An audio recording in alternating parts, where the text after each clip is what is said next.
siya ka-absorbent. Yung, kung ikukumpara kasi natin siya sa mga glutathione na supplements sa labas, explain ko lang, ang Max products ay hindi glutathione. Glutathione accelerator, yes, pero hindi siya glutathione.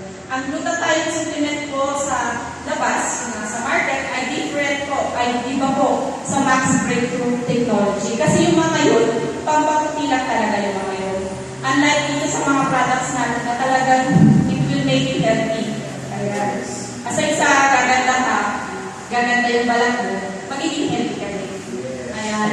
So, ganun siya, na-absorb siya, madaling ma-absorb ng ating katawan, nakakapasok siya sa bawat cells, kaya ganun siya ka-effective. Unlike yung mga nasa market na hindi talaga na ma-maximize ng katawan. Okay. Next po, ito po yung Max 1, Vitosyn supplementation. So, actually,